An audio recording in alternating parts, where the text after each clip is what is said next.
On ne veut pas que nos forêts soient rasées. On veut les protéger pour que ces forêts indonésiennes perdurent. Pour nous, la forêt est une source de vie, de connaissances et une source de revenus. Nous ne voulons pas que nos forêts perdent du terrain.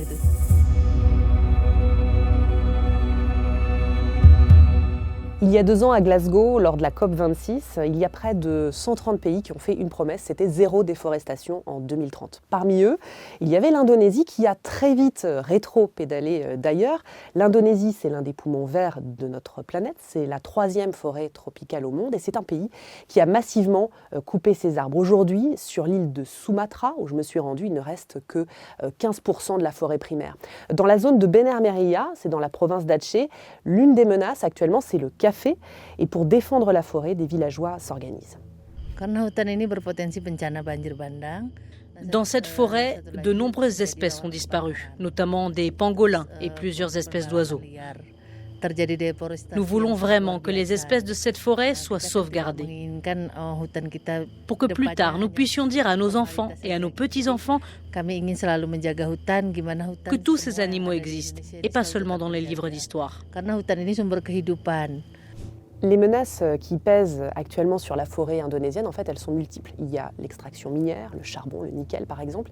Il y a la culture du café, comme on vient de le voir. Mais surtout, il y a la culture des palmiers à huile, dont on tire l'huile de palme, qui est utilisée dans l'alimentaire, dans les cosmétiques et dans les biocarburants. L'Indonésie, en fait, c'est le premier producteur mondial actuellement d'huile de palme.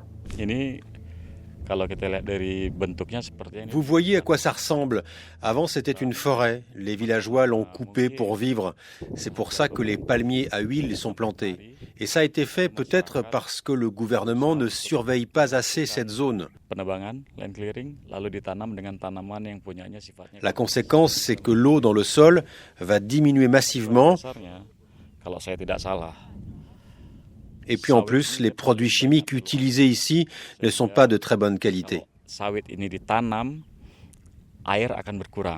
Le propriétaire de ce terrain qui vient d'être rasé, là, c'est Rusky. Il est jeune, il a 28 ans, et quand je l'ai rencontré, il ne voyait pas du tout ce qu'il venait de faire comme de la déforestation. Pour lui, c'était du nettoyage de terre, ce sont ses mots. En fait, c'est comme s'il remplaçait une forêt qui n'est à ses yeux pas productive, qui ne lui sert à rien, par une plantation qui, au contraire, va lui permettre de faire vivre sa famille.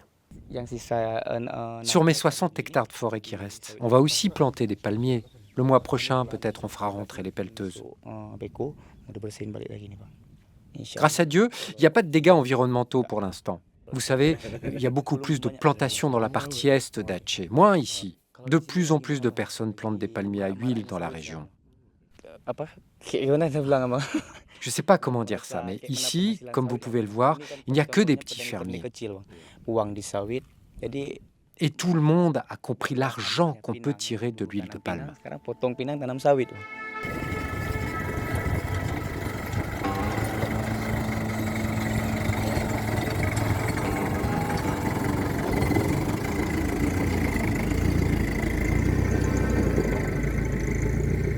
En Indonésie, la déforestation, elle continue, mais il y a du mieux quand même. Ça va moins vite qu'avant. Le rythme a été divisé par 5 en 10 ans grâce à plusieurs choses. Il y a la pression des consommateurs, des ONG, grâce aux mesures aussi prises dans le pays.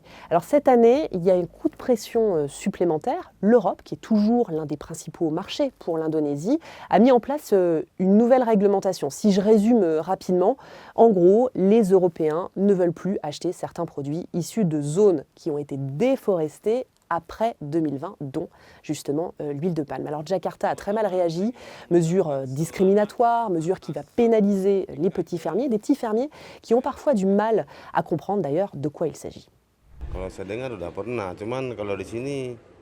J'ai déjà entendu parler de ça, même les palmiers à huile étaient là avant 2020, la plupart depuis près de 10 ans, depuis 2015 ou 2016. Ce fruit, on peut le récolter tous les jours. Même s'il n'y en a qu'un peu. Tous les jours, on peut récolter. Ce n'est pas comme d'autres plantations, les durians, les mangues ou les ramboutans, les palmiers ou le cacao. L'huile de palme, c'est bon pour les gens d'ici. Ça donne du travail tous les jours. Cette culture répond à nos besoins quotidiens, mais cette réglementation européenne, qu'est-ce que je peux vous dire là-dessus ? C'est la meilleure plante qu'on a aujourd'hui. Moi, je ne suis qu'un simple villageois. La règle, c'est la règle. Si c'est autorisé, on le fera. Si ce n'est pas autorisé, on arrêtera.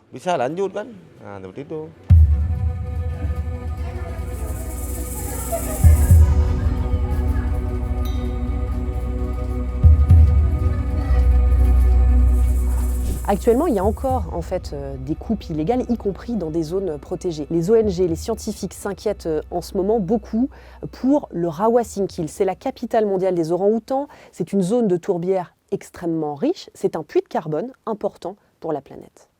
I was in Rawasingkil 2 days ago. J'étais au Rawasingkil il y a 2 jours. Ce qui m'a vraiment brisé le cœur, c'est que j'ai été témoin d'une destruction de forêts à une échelle que je n'avais jamais vue auparavant. Scale I've never seen before. You know, I always look at the map. I always get the report of. Vous savez, je regarde toujours les cartes, les rapports qui donnent 92 hectares détruits, 180 hectares détruits. C'est une chose de voir un chiffre sur une carte, c'est complètement autre chose de voir les destructions sur le terrain. Ça peut être vraiment bouleversant. It got me really emotional. Parce que quand j'étais sur place, je ne pouvais même pas m'imaginer comment diable on allait pouvoir réparer ça. How the hell are we going to restore this?